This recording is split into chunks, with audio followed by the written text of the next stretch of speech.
बेटा आवाज आ रही है मेरी? Hello. Yes sir. Good.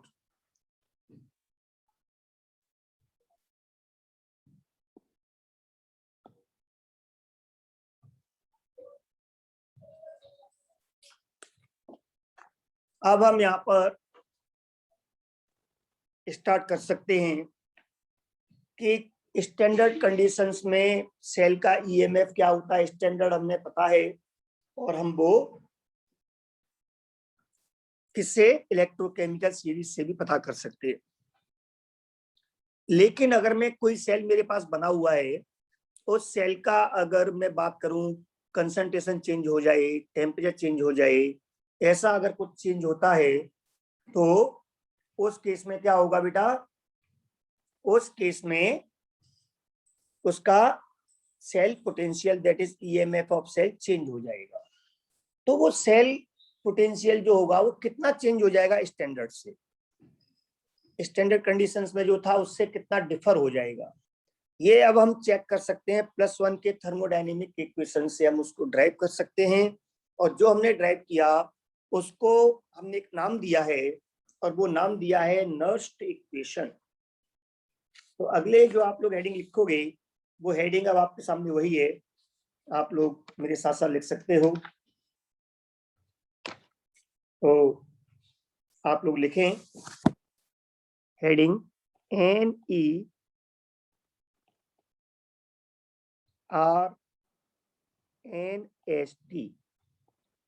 Nernst equation.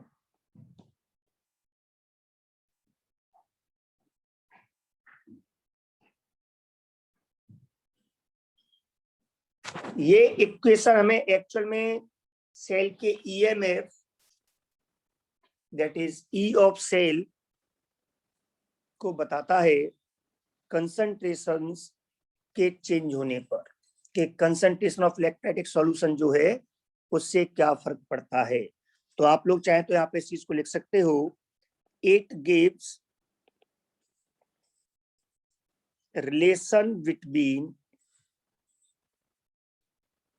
E of cell and concentration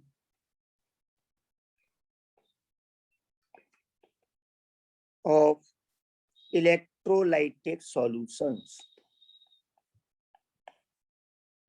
okay बेटा?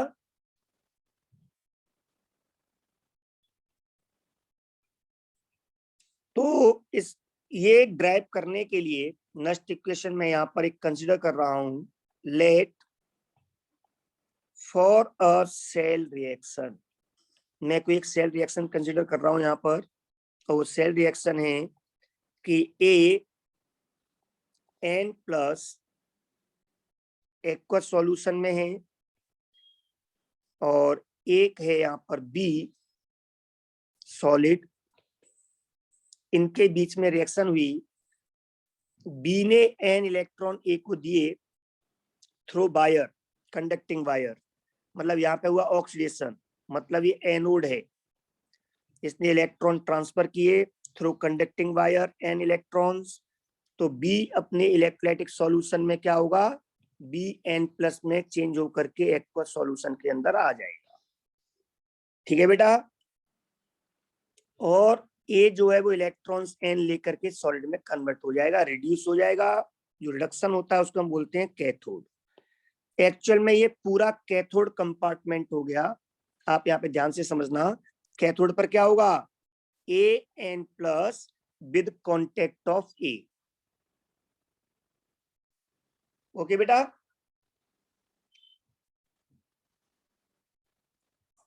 बेटा कोई problem? No sir.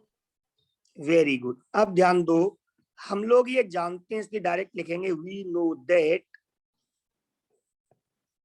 For any change, कोई भी चेंज हो रहा हो, कोई रिएक्शन प्रोसेस कोई भी हो रहा हो, उसके लिए हम लोग ये जानते हैं, अभी पढ़ा थोड़ी देर पहले हमने, delta G is equal to delta G naught plus RT/ln/Q। मेरे बेटा अभी हमने ड्राइव किया था, आपको याद होगा, डेल्टा जी को हम बोलते हैं माइनस NFE ऑफ सेल, याद आ रहा है? डेल्टा जी नोट को हमने कहा minus NFE naught of cell. Standard conditions में तो स्टैंडर्ड EMF लिया जाएगा, प्लस मैं लॉग को लॉग बेस 10 में चेंज करूंगा तो कैसे कर सकता हूं? 2.303 लॉग, RT तो RT लिखा रहेगा, ये लॉग बेस 10 है, एंड Q हम लोग जानते हैं Q क्या है, रिएक्शन क्यूसेंट है। तो बेटा वो रिएक्शन क्यूसेंट, इस रिएक्शन के लिए Q क्या होगा? इस रिएक्शन के लिए Q होगा कंसंट्रेशन ऑफ प्रोडक्ट में सॉलिड का, तो क्या लेते हैं हम बेटा? एक्टिविटी, दैट इज कंसंट्रेशन, क्या लेके चलते हैं? Active mass 1। याद आ रहा है आपको? Yes sir. तो एक्वस सॉल्यूशंस में क्या बचे? केवल Bn प्लस, इनकी कंसंट्रेशन डिवाइड बाय, अब रिएक्टेंट में आओ तो रिएक्टेंट में B है, वो सॉलिड है, तो उसकी activity that is active mass 1। तो यहाँ पे क्या बचा? An प्लस, इसकी कंसंट्रेशन। ये हो गया इस रिएक्शन के लिए रिएक्शन क्यूसेंट Q। तो मैं इस वैल्यू क्या चेंज कर सकता हूं, और इसमें n इलेक्ट्रॉन ट्रांसफर हो रहे हैं, तो n तो n है ही। तो यहां तक कोई प्रॉब्लम बेटा किसी को? No sir. Very good. तो मैं यहां पर अब ये कह सकता हूं कि आपके सामने अगर मैं इस पूरे इक्वेशन में माइनस NF से डिवाइड कर दूं बेटा, तो क्या होगा? इस तरफ बचेगा, मैं इसको डायरेक्ट लिख सकता हूं, और E of cell is equal to E not of cell minus 2.303 RT divide by NF, क्योंकि मैंने माइनस NF से डिवाइड किया पूरे इक्वेशन को, लॉग Q, Q की जगह पर मैं लिख सकता हूं concentration of Bn plus divide by concentration of An plus. Is that clear बेटा?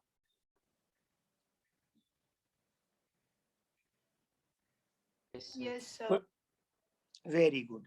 लेकिन ये जो रिएक्शन मैंने यहाँ सपोज की है, ये इस रिएक्शन के लिए है, लेकिन रिएक्शन अगर चेंज हो गई तो Q चेंज हो जाएगा ना? बोलो बेटा।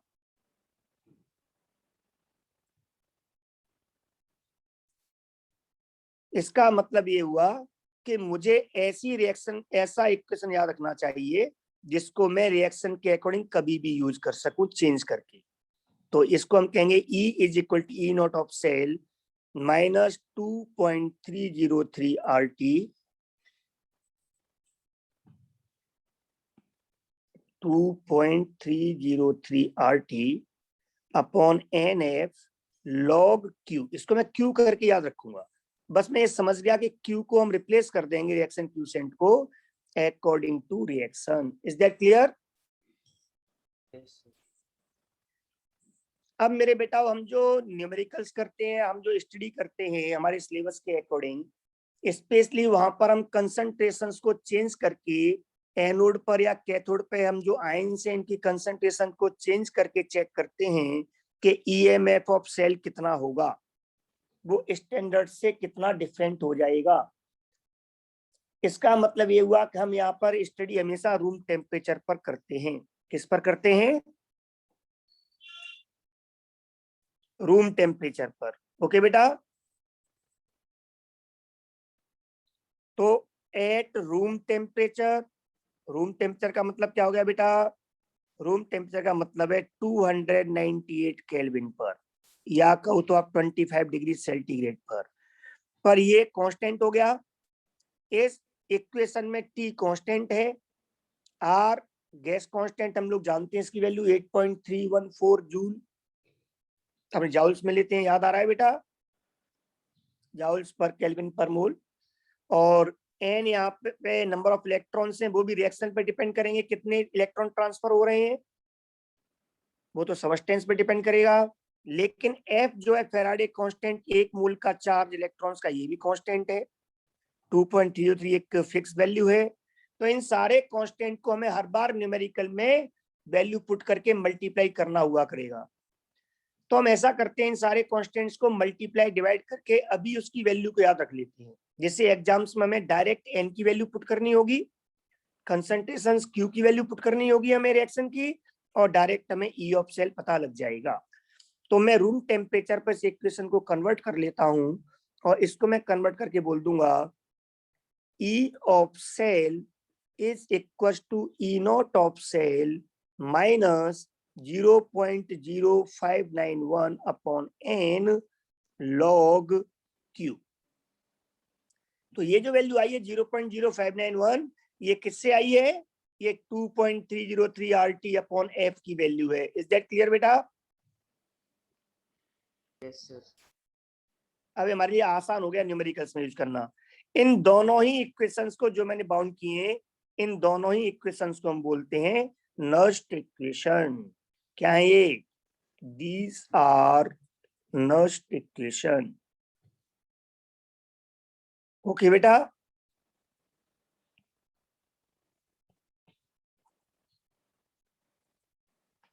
आपने डेरिवेशन समझ में आ गया आप लोगों के? Yes, sir.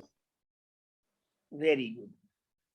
अब ये जो नस्ट इक्वेशन हमने पढ़ा है, इसके ऊपर कैसे कैसे न्यूमेरिकल्स आते हैं और हम इसका कहाँ कहाँ यूज कर सकते हैं, ये सारी बातें हम इसके आगे पढ़ेंगे धीमे धीमे।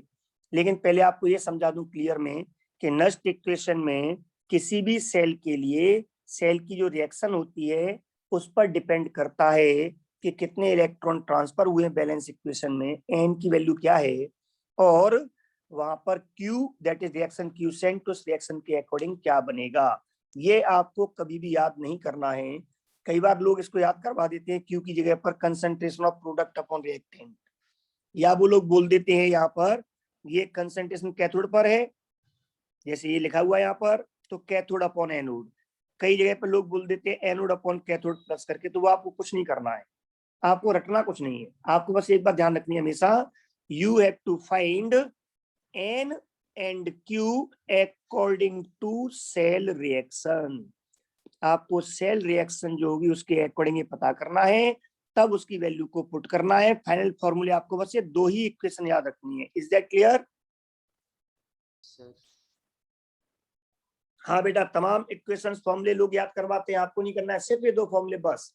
तो ये याद रखना कि हर बार किसी भी सेल के लिए आपको रिएक्शन लिखनी है और उस रिएक्शन के according n number of electrons और Q रिएक्शन का क्यूसेंट आपको फाइंड करना है उस इक्वेशन के अकॉर्डिंग, सेल रिएक्शन के अकॉर्डिंग, और उन वैल्यूज को इस फॉर्मूले में पुट करना है। Is that clear? Yes, sir. Is that clear बेटा?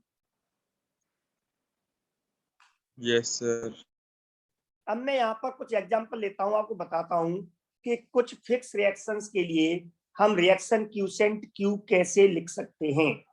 तो मैं कुछ एग्जांपल लेके आपको बता रहा हूँ, आप मेरे साथ इसको लिखकर चलोगे, ठीक है बेटा? बट उससे पहले एक छोटी सी बात आपको बतानी है कि किसी भी जो सेल होता है हमारे पास, उस सेल को रिप्रेजेंट करने के लिए IUPAC ने कुछ सिंबल्स दिए। उन्होंने एक तरीका दिया कि हम उसको रिप्रेजेंट कैसे करेंगे। तो पहले हम पढ़ेंगे सेल रिप्रेजेंटेशन, फिर हम पढ़ेंगे उस सेल रिप्रेजेंटेशन से हम रिएक्शंस कैसे बनाएंगे, सेल रिएक्शन, या सेल रिएक्शन गिवन हो तो सेल को रिप्रेजेंट कैसे करेंगे, सेल रिप्रेजेंटेशन क्या होगा, और उसके बाद में उस पर्टिकुलर सेल के लिए नस्ट इक्वेशन को हम किस तरह चेंज करेंगे। ओके बेटा?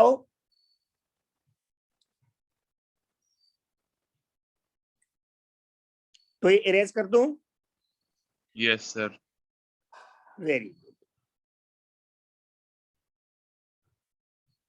तो आगे आप लोग लिखोगे heading cell representation.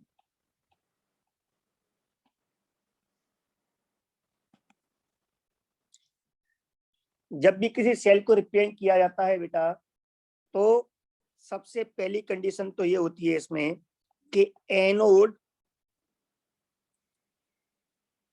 Eight left hand side and cathode at right hand side represent किया जाता है। Is that clear? Yes, sir. Very good. दूसरा पॉइंट है, पहले बता चुका हूं पर एक बार फिर बता रहा हूं, single vertical line is used between different phases. अगर सबस्टेंस अलग अलग फेज में है तो उनके बीच में हम लोग क्या लगाते हैं, एक vertical line. Is that clear?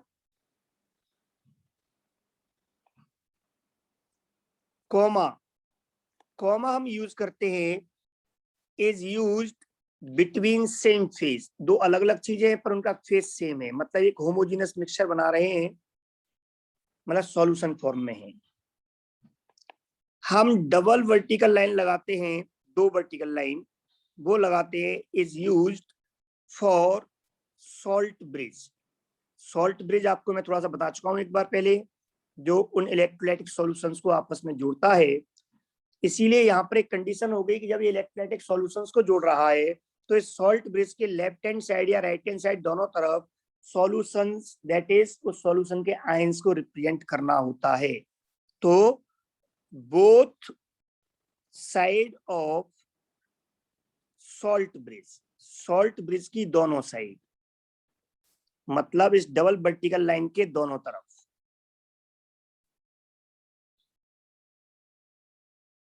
एक सॉल्यूशन फॉर्म ऑफ आयंस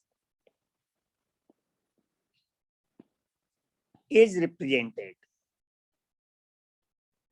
हम इसको रिप्रेजेंट करते हैं कैसे, अभी एग्जांपल्स लेंगे आपके सामने। नेक्स्ट है, जितने भी सबस्टेंस वहां पर हैं उनकी फिजिकल स्टेट और फॉर्म के सॉल्यूशन के फॉर्म में है शुड बी मेंशन्ड। हम इसको भी हमें उसे मेंशन करना चाहिए कि वो सॉलिड है, लिक्विड है या गैस है या फिर वो सॉल्यूशन फॉर्म में है।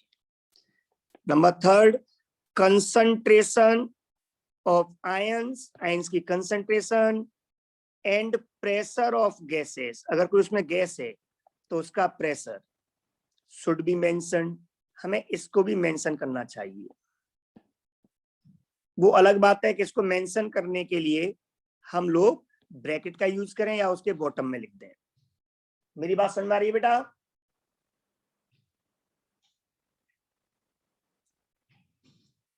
तो सेल को रिप्रेजेंट करने के ये कुछ कंडीशंस, कुछ रूल्स होते हैं।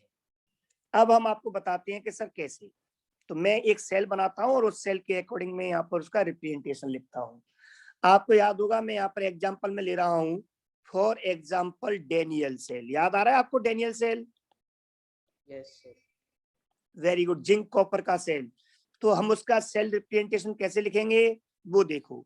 हमें पता है कि जिंक रॉड जो सॉलिड थी वो जिंक आयनों के एक्वस सॉल्यूशन में थी, उनकी कंसंट्रेशन C1 जो भी होगी मैं यहाँ पे लिख दूंगा, ठीक है ना। फिर मैं लगाऊंगा सॉल्ट ब्रिज के लिए डबल वर्टिकल लाइन, और सॉल्ट ब्रिज के पास लिखा है मैंने आयंस को, क्योंकि सॉल्ट ब्रिज है वो इलेक्ट्रोलाइटिक सॉल्यूशंस को कनेक्ट करता है। ये मैं इस तरफ लिख दूंगा माइनस साइन, ये बताएगा कि एनोड साइड है, लेफ्ट हैंड साइड में लिखी है मैंने, जिंक एनोड होता है। फिर सॉल्ट ब्रिज के राइट हैंड साइड में मैं लिखूंगा, वो लिखूंगा कैथोड को, पर सॉल्ट ब्रिज के पास लिखूंगा मैं कैथोड के सॉल्यूशन में क्या है, कैथोड के सॉल्यूशन में है कॉपर आयन एक्वस फॉर्म में, जिनकी कंसंट्रेशन C2 मान ली मैंने। तो ये मैंने सॉल्ट ब्रिज के पास क्यों लिखे हैं? बिकॉज सॉल्ट ब्रिज जो है is used to connect electrolytic solutions, इन सॉल्यूशंस को कनेक्ट कर रहा है तो वो वहीं लिखी जाएंगे। इसके बाद उसपे क्या हमने ली थी, रॉड, रॉड कॉपर की ली थी जो सॉलिड थी, इसलिए उसका फेज अलग हो गया, तो मैं लगा दूंगा सिंगल वर्टिकल लाइन। पर ये पूरा पार्ट किसको शो कर रहा है? प्लस दैट इज कैथोड को। तो ये हो गया cell representation of Daniell cell. Is that clear?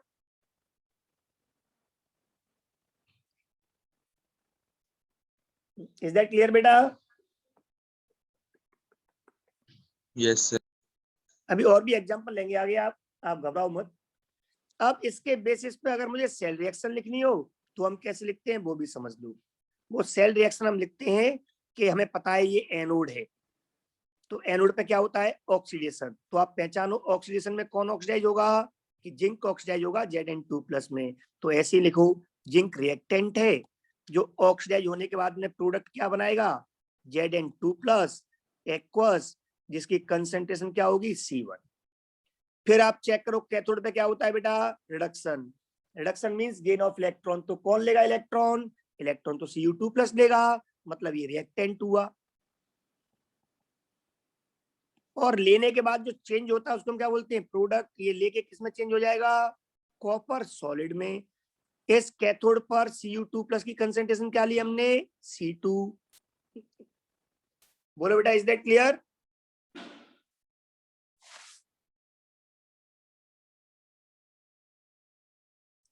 ये सेल रिप्रेजेंटेशन है, ये सेल रिएक्शन है।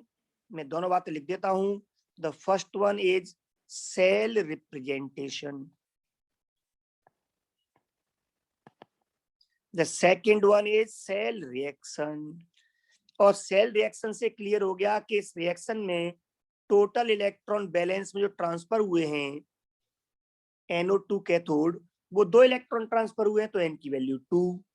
इस रिएक्शन के लिए अगर मुझे Q निकालना है, रिएक्शन क्यूसेंट, तो रिएक्शन क्यूसेंट होगा प्रोडक्ट में क्या है, आयन जिंक, जिंक आयंस की कंसंट्रेशन अपॉन रिएक्टेंट में क्या है, copper ion, Cu2+ ion concentration. या आप इसको लिख सकते थे C1/C2, क्योंकि मेंशन है।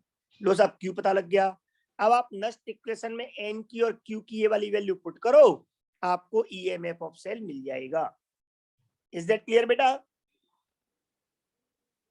Yes, sir. इतना क्लियर हो गया?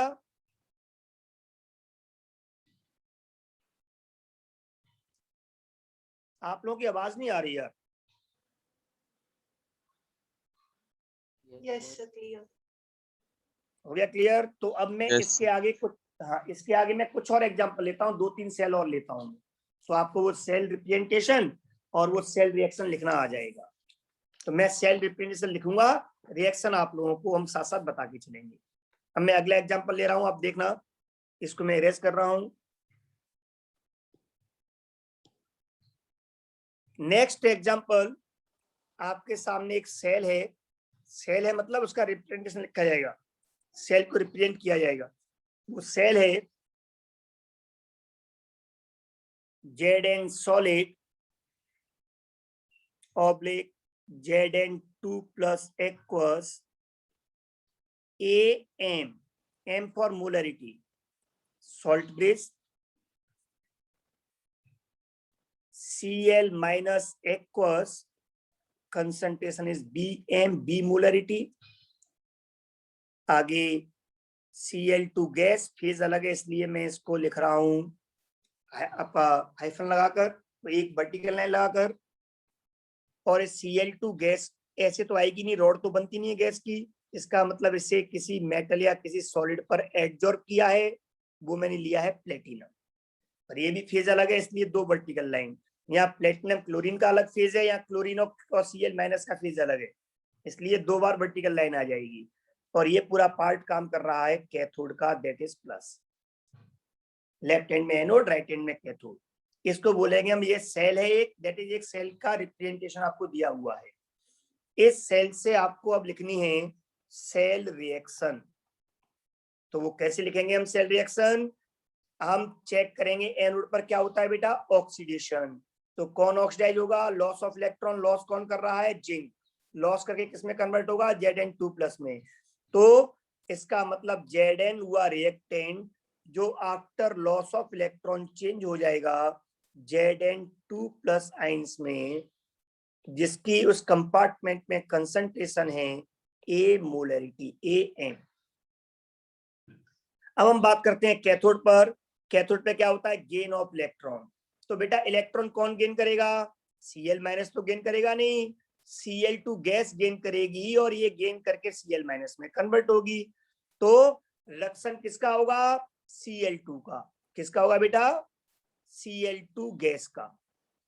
ओके, और रिड्यूस होके किसमें कन्वर्ट होगी, ये कन्वर्ट होगी क्लोराइड आयनों में, Cl- एक्वस सॉल्यूशंस में, जिनकी कंसंट्रेशन कितनी है, B मोलरिटी। अब यहाँ पर इसको हम बैलेंस कर लेते हैं कि 2 क्लोरीन, तो यहाँ पे 2 क्लोरीन लगाते हैं।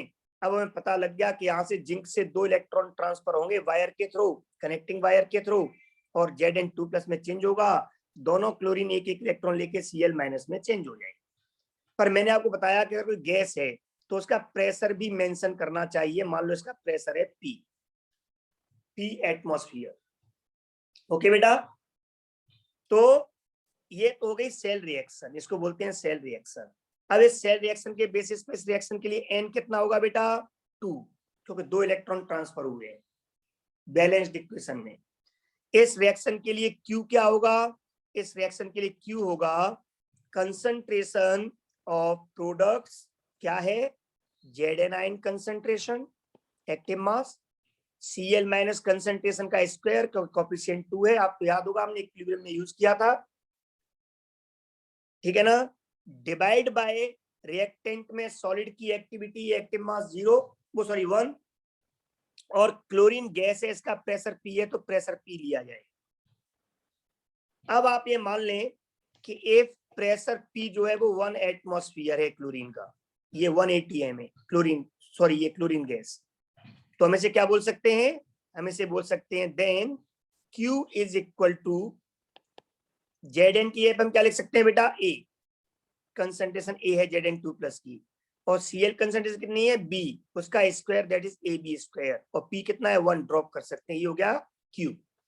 मैं नेक्स्ट इक्वेशन में जो मैंने लिखा था क्या, E of cell is equal to E not of cell minus 0.0591 upon n log Q।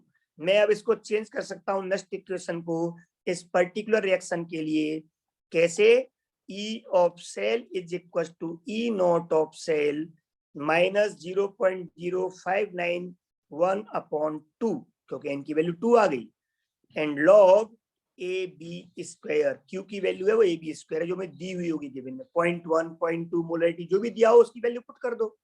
इस तरह से क्वेश्चन में आपको E नॉट गिवन होगा और आपसे E पूछ लेगा। अब इसमें क्या बचा, AB की वैल्यू पुट करनी है, E नॉट की वैल्यू पुट करनी है, कैलकुलेट करना है और E ऑफ सेल आ जाएगा। इज दैट क्लियर बेटा? Yes, sir. तो यहाँ आपने क्या देखा कि जो Q आ रहा है लॉग के आगे वो concentration of anode as well as cathode और उसका भी स्क्वायर लिया है हमने। इससे पहले आ रहा था concentration at anode upon cathode, यहाँ पे आ रहा है एनोड इनटू कैथोड का स्क्वायर। किसी और रिएक्शन में आ सकता है कैथोड अपॉन एनोड, इसलिए आप कभी भी इन्हें रटे नहीं प्लीज, ठीक है ना। हमेशा Q रिएक्शन के अकॉर्डिंग निकाले, उस वैल्यू को पुट करें। Is there any problem? No, sir. No, sir. Very good. मैं इसके ऊपर एक न्यूमेरिकल करता हूं और फिर आज आप लोगों को ग्रुप पे एक में 8 क्वेश्चंस सॉल्व करने के लिए डीपीपी भेजूंगा और आप उस क्वेश्चन को जरूर सॉल्व करना। ओके बेटा? Yes, sir. तो मैं आपके सामने एक न्यूमेरिकल ले रहा हूं, वो आप लोग मेरे साथ आप इसको लिखो न्यूमेरिकल को। अभी इसको इरेज कर दूं,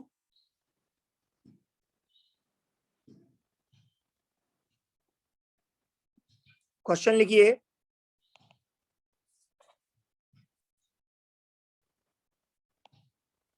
for a cell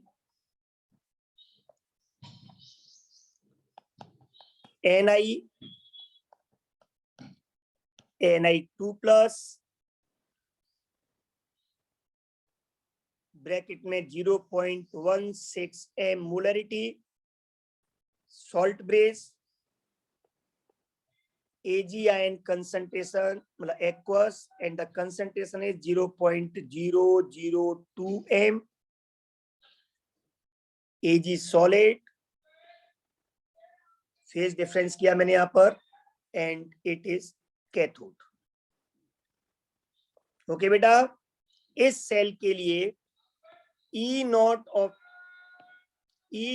of cell is equal to 1.05 volt, ये आपको गिवन है। क्वेश्चन है फॉर अ सेल, ये सेल है, इस सेल के लिए E नॉट ऑफ सेल है वो इतना है। इज दैट क्लियर बेटा? Then very good, then calculate E of cell. आपको E ऑफ सेल बताना है, इस सेल का EMF बताना है। स्टैंडर्ड इतना है, स्टैंडर्ड मींस स्टैंडर्ड कंडीशंस पे इतना, बट यहाँ तो कंडीशंस स्टैंडर्ड है नहीं, यहाँ तो कंसंट्रेशन 1 m है नहीं, जब 1 मोलरिटी होती है तब बोलते हैं स्टैंडर्ड। तो आपको इस सेल के लिए E नॉट ऑफ सेल बताना है, ये क्वेश्चन है आपके सामने। कैलकुलेट सेल पोटेंशियल और EMF of cell for this cell. तो हम इसे कैसे सॉल्व करेंगे? इसे हम सॉल्व करने के लिए मैंने आपसे जो बताया आप उस पर ध्यान दीजिए कि आप याद नहीं, आप रटोगे नहीं नष्ट इक्वेशन की एक ही फॉर्म याद रखोगे बस, बाकी Q और N पता करोगे रिएक्शन से। तो इसके सॉल्यूशन में सबसे पहले आप लोगों को यहाँ पर रिएक्शन लिखनी है। क्या होगी रिएक्शन? एनोड पर निकल ने इलेक्ट्रॉन लॉस किए और Ni2+ में चेंज हुआ, क्योंकि एनोड पे लॉस ऑफ इलेक्ट्रॉन होता है, ऑक्सीडेशन होता है, और इसकी कंसंट्रेशन है 0.16 m।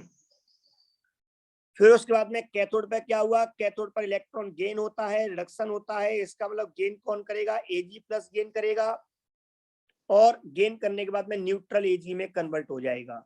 मैं यहाँ इस रिएक्शन को बैलेंस करता हूं तो निकल ने 2 इलेक्ट्रॉन लूज किए हैं यहाँ पर Ni2+ चेंज होने में, सिल्वर ने एक ही लिया है, तो इसका मतलब सिल्वर के 2 आयंस काम आएंगे, तब 2 इलेक्ट्रॉन ले पाएंगे। और इस तरह से total loss of electron and total gain of electron बराबर होना चाहिए। Ag+ आयन कंसंट्रेशन है वो है 0.002 m। लो साहब मेरे पास एक बैलेंस्ड इक्वेशन बना दी मैंने, जो सेल दिया था सेल रिप्रेजेंटेशन उससे। अब इसके अकॉर्डिंग मैं यहाँ पता कर लूंगा व्हाट इज n हियर। इस रिएक्शन के लिए n हो गया 2, 2 इलेक्ट्रॉन ट्रांसफर हुए निकल से एक बैलेंस्ड इक्वेशन में। Total loss 2 electron, total gain 2 electron, net exchange 2 electrons का हुआ है। इस रिएक्शन के लिए अगर मैं Q की बात करूं तो रिएक्शन क्यूसेंट हो जाएगा बेटा, Ag सॉलिड है इसलिए इसका लेंगे नहीं हम, निकल है तो निकल concentration that is 0.16 divide by Ag ion concentration के आगे कोफिशिएंट 2 है तो Ag आयन कंसंट्रेशन का स्क्वायर दैट इज 0.002 का स्क्वायर। ये हो गया Q। आप चाहो तो इस Q को पहले से सॉल्व करके रख सकते हो, ये हो जाएगा 0.16 डिवाइड बाय, इसको हम बोल सकते हैं बेटा 4 × 10⁻⁻⁶, क्योंकि 2 × 10⁻³ है, स्क्वायर करेंगे तो 2 का स्क्वायर 4 और 10⁻³ का -6। यहां से अगर मैं इसे लिखूं तो ये हो जाएगा आपका 4 4 या 16 के अकॉर्डिंग 0.04। इस 10⁻⁻6 को आप ऊपर ले जाओगे तो ये हो जाएगा आपका 4 × 10⁻6, प्लस के 6 में से 2 हटा दो ये पॉइंट्स, तो प्लस का 4। इज दैट क्लियर बेटा?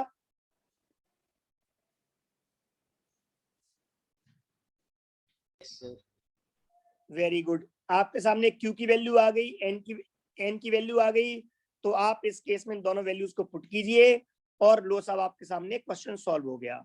तो आप यहाँ पे लिख सकते हो, सो E ऑफ सेल जो आपसे पूछा है is equal to E0 of cell minus 0.0591 upon n log Q। ये आपका इक्वेशन था। E ऑफ सेल आपसे पूछा है, E0 ऑफ सेल आपको गिवन है 1.05 माइनस 0.0591 अपॉन n2 है, log ये वैल्यू आपको दी हुई है Q की, कितनी आ गई 4 × 10⁻⁴।